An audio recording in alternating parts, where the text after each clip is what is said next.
আপনারা ATN news দেখছেন, সবাইকে আমন্ত্রণ জানাচ্ছি Kazi and Kazi tea presents happening পয়েন্টের আজকের আয়োজনে। সঞ্চালনায় আছি আমি জান্নাতুল ফিরদাউস কবিতা। আমরা একটু ভিন্ন রকম বিষয় নিয়ে আজকে কথা বলতে চাই। হয়রানিমূলক যে মামলাগুলো আসলে হয় সেগুলো থেকে আসলে বাঁচার উপায় কী, কিংবা কী কী প্রসেস আছে, আসলে সব কিছু মিলে একটু কথা বলতে চাই। কিছু কিছু ক্ষেত্রে দেখা যায় ব্যক্তিগত প্রতিহিংসা, রাজনৈতিক বিরোধ কিংবা স্বার্থ সংশ্লিষ্ট কারণে নিরীহ মানুষকেও মামলায় জড়িয়ে দেওয়া হয়। ফলে অনেকেই কিন্তু আইনি জটিলতা এবং হয়রানির মুখে পড়ছেন। এই যে হয়রানির মুখে পড়ছেন, এটাতে যেন পড়তে না হয় এবং পড়লে সেখান থেকে উত্তরণের বা প্রতিকারের ব্যবস্থাগুলোকে, সেগুলো নিয়ে একটু আমরা আলোচনা করতে চাই।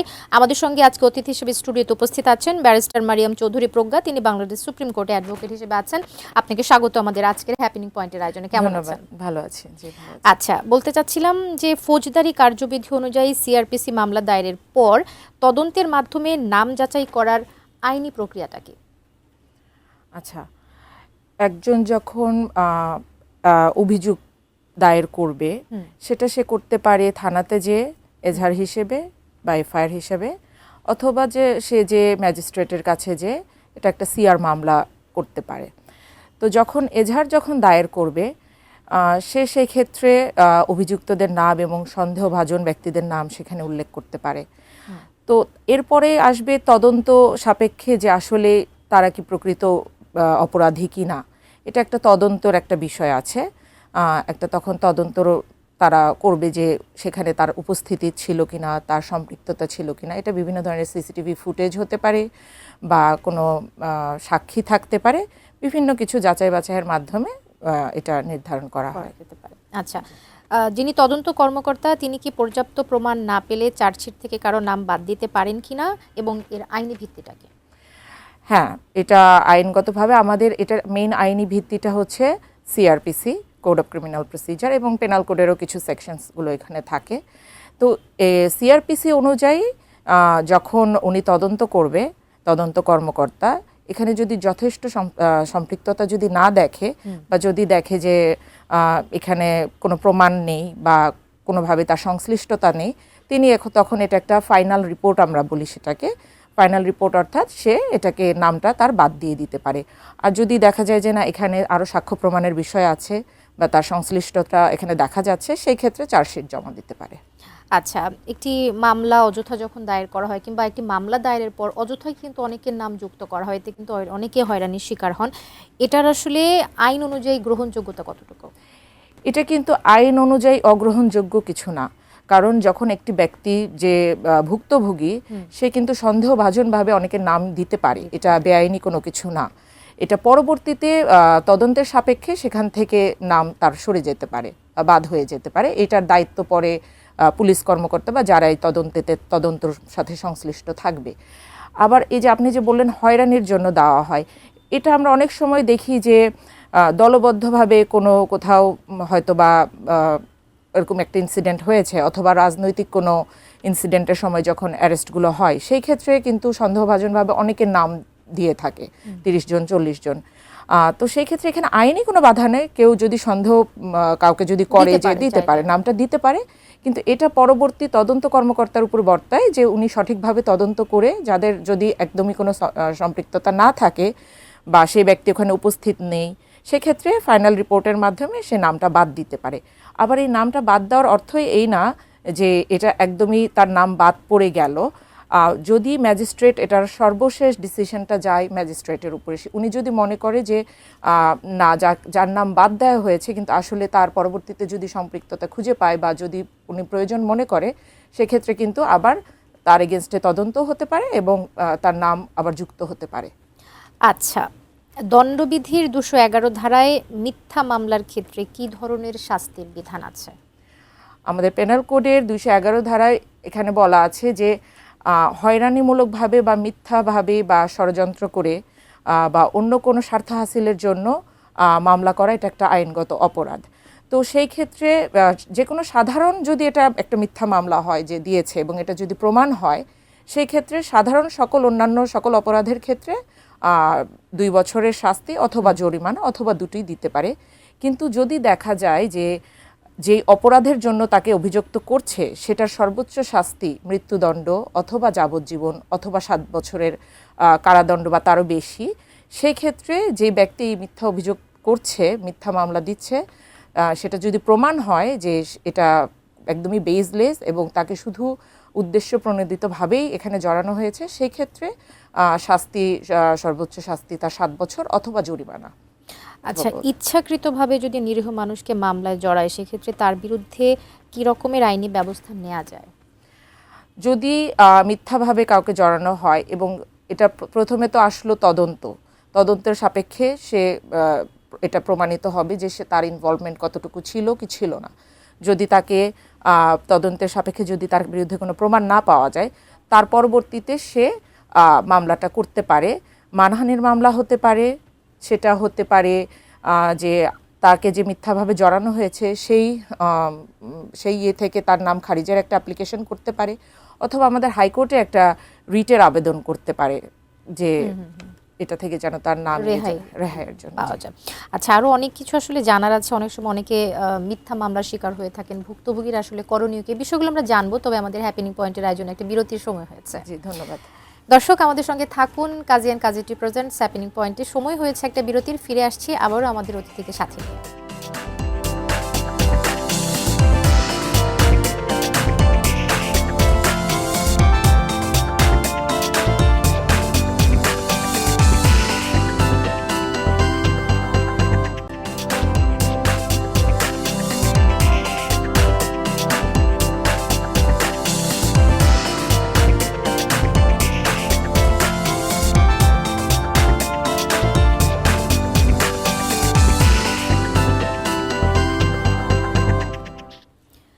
ফিরে এসে সবাইকে আবারও আমন্ত্রণ জানাচ্ছি হ্যাপেনিং পয়েন্টের আয়োজনে। আপনাদের সাথে রয়েছে আমি জান্নাতুল ফিরদাউস কবিতা এবং অতিথি হিসেবে আমার সঙ্গে আছেন ব্যারিস্টার মারিয়াম চৌধুরী প্রজ্ঞা।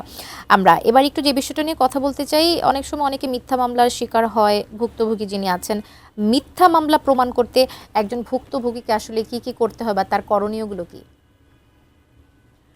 আচ্ছা, সেই ক্ষেত্রে আমি যদি একটা উদাহরণ বলি যে সে ওই জায়গায় যেখানে ঘটনাটি ঘটেছে সেখানে সে উপস্থিত ছিল না, তো সে সেখানকার যদি কোনো ভিডিও, সিসিটিভি ফুটেজ বা এগুলো সে যাচাই বাছাই করার জন্য আবেদন করতে পারে যে যেন সরজমিনে চেক করা হয়, অথবা সে যে জায়গায় উপস্থিত ছিল সেই সময়, এটাকে আমরা অ্যালিবাই এভিডেন্স বলি আমাদের লিগ্যাল টার্মে, যে তার পক্ষে যদি কেউ সাক্ষ্য দেয়, তার রিলেটিভস হোক, ফ্রেন্ড হোক, সে যে জায়গায় ছিল সেইগুলো এনে সে দেখাতে পারে যে আমার ঘটনা যে সময় ঘটেছে সেই সময় আমি ওই জায়গায় উপস্থিত ছিলাম না, আমি ছিলাম আর এক জায়গায়। তো এই ধরনের বিভিন্ন বিষয়গুলো সে দিতে পারে। ডকুমেন্টারি এভিডেন্স হতে পারে, কোনো ফটোগ্রাফস হতে পারে, কোনো ভিডিও হতে পারে। এই ধরনের জিনিসগুলো সে সাক্ষ্য প্রমাণে এগুলো অ্যাকসেপ্টেবল দিতে পারে। আচ্ছা, সংবিধান এবং ফৌজদারি কার্যবিধি অনুযায়ী একজন অভিযুক্ত ব্যক্তির জামিন পাওয়ার অধিকার সেটা কতটা মৌলিক? আমাদের সংবিধান অনুযায়ী প্রত্যেকটা নাগরিকেরই এইটা একটা মৌলিক অধিকার যে সে তার একটা ফ্রিডম অফ লাইফ থাকবে। আমরা কাউকে কাউকে দোষী সাব্যস্ত হওয়া না পর্যন্ত তাকে আমরা কারাগারে আটকে রাখতে পারবো না, এটা একটা মানুষের মৌলিক অধিকার। তো সেই ক্ষেত্রে তদন্তের জন্য অনেক সময় যেটুকু সময় দরকার হয় বা যতটুকু তাদের প্রয়োজন হয় সেই ক্ষেত্রে কিন্তু আমরা জিজ্ঞাসাবাদের জন্য করতে পারি, কিন্তু জামিন এটা একটা মানুষের মৌলিক অধিকার, জামিনটা পেতে পারে।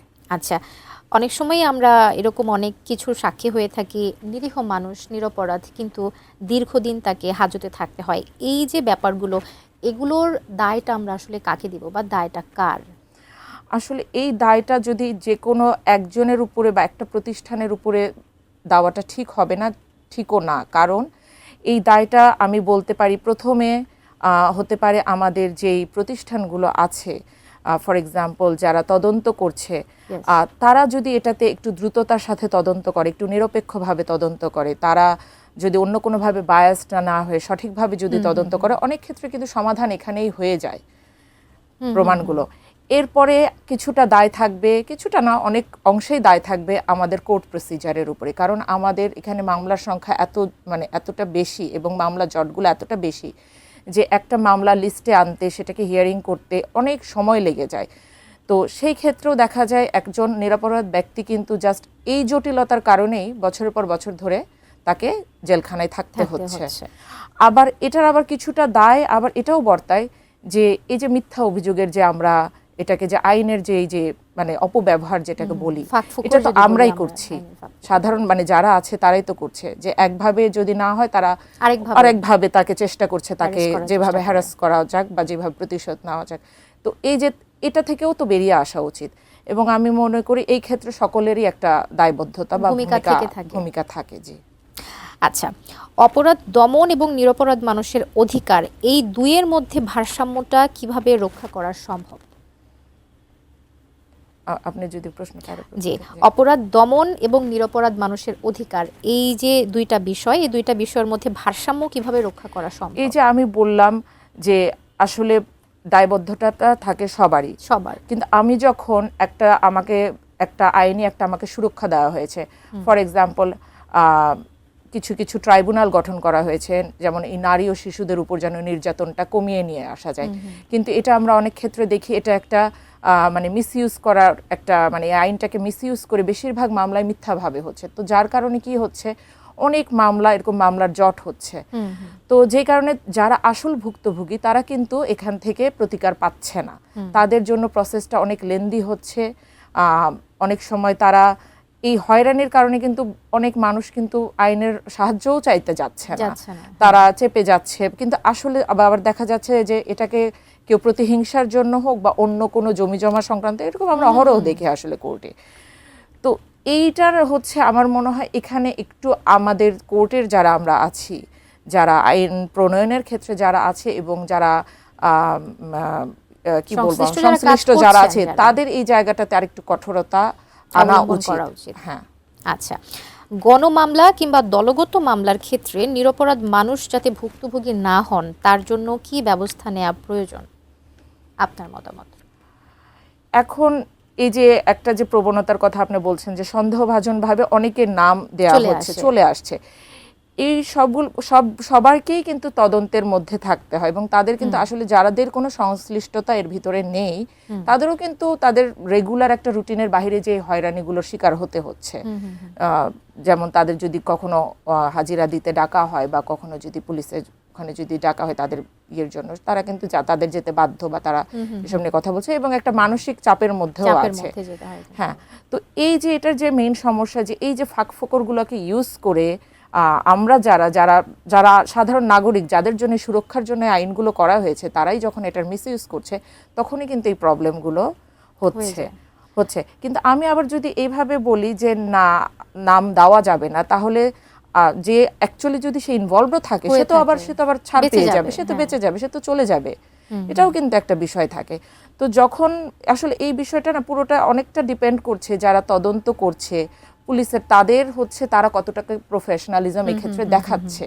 এবং আমার মনে হয় এই জিনিসগুলো যখন প্রমাণিত হয়, এটার শাস্তি খুব দ্রুততম সময় এবং খুব কঠোরতার সাথেই করা উচিত, যেন মানুষ এটাতে নিরুৎসাহিত হয় এই জিনিসগুলো, মিথ্যা অভিযোগগুলো দেওয়া থেকে। অ্যাকচুয়ালি ঠিক বলেছেন। আসলে সব দিক থেকে যদি একটা কথা বলি, নীতি নৈতিকতার জায়গাটা যদি আমরা আমাদের সব প্রফেশনের জায়গায় যদি ঠিক রাখি, সেক্ষেত্রে কিন্তু আমরা অনেকটা এই রকমের যে কোনো রকমের হ্যারাসমেন্ট থেকে আমরা কিন্তু দূরে থাকতে পারবো। আইনের শাসন প্রতিষ্ঠার জন্য আগে কি আসলে মিথ্যা মামলার সংস্কৃতিটা বন্ধ করা জরুরি? এখন আপনি কোনটাকে মিথ্যা মামলা বলবেন, কোনটাকে সত্য বলবেন, এটা তো একটা প্রমাণ সাপেক্ষের বিষয়। যখন এটা দেখা যাবে যে আলটিমেটলি প্রমাণ হচ্ছে, যে তখনই কিন্তু আপনি যদি আবার বলেন যে না, আমাকে যদি আপনি রেস্ট্রিক্ট করে ফেলেন, আমার সাথে যদি কোনো ইনসিডেন্ট হয়ে থাকে, সেক্ষেত্রে যে আসল ভুক্তভোগী তার তো এমনিতেই তো সে বিভিন্ন ঝামেলার কারণে সে নিরুৎসাহিত, কোর্টের দিক থেকে সে যেতে চায় না। আবার যদি তাকে এইভাবেও আমরা যদি ক্রাইটেরিয়া সেট করে দেই যে মানে তুমি সন্দেহভাবেও কারো নাম আনতে পারবে না সামনে, তাহলে তো তার উপরেও তো আরো একটা চাপ চলে আসলো। তো কিন্তু যখন এটা প্রমাণ যখন হয়, কিন্তু আমি বলবো আমার এটা থাকবে যে তাদেরকে উৎসাহ দিব, যদি অনেক সময় আমরা হয় কি যে আমরা ওটা থেকে রেহাই পেয়ে গেলাম, পরবর্তীতে কোর্টের বারান্দায় যেতে চাই না, আর ঝামেলা চাই না, আর পরবর্তীতে আমরা কোনো মামলা দিয়ে তাদেরকে করতে চাই না, কারণ আমরা তো এটাতে নামলে নিজেরও একটা হয়রানি। কিন্তু আমি বলবো যে তারপরে সকলেরই সচেতন থাকা উচিত, যদি এরকম যদি কিছু হয়, হ্যাঁ আপনারা আইনের দ্বারস্থ হন, আপনারা চেষ্টা করেন। আমরা যদি না কথা বলি, আমরা যদি চেঞ্জ না চাই, চেঞ্জ আমাদেরকে কে এনে দিবে? আপনাকে অসংখ্য ধন্যবাদ, আমাদের আয়োজনে আপনি এসেছেন, সময় দিয়েছেন, আপনার মূল্যবান পরামর্শ দিয়েছেন। ধন্যবাদ। জি, দর্শক কথা বলছিলাম ব্যারিস্টার মারিয়াম চৌধুরী প্রজ্ঞার সঙ্গে, বাংলাদেশ সুপ্রিম কোর্টের অ্যাডভোকেট তিনি। আজকের মতো হ্যাপেনিং পয়েন্টের আয়োজন আমরা এখানেই শেষ করতে চাই। ভালো থাকবেন, সুস্থ থাকবেন এবং এটিএন নিউজের সঙ্গেই থাকবেন।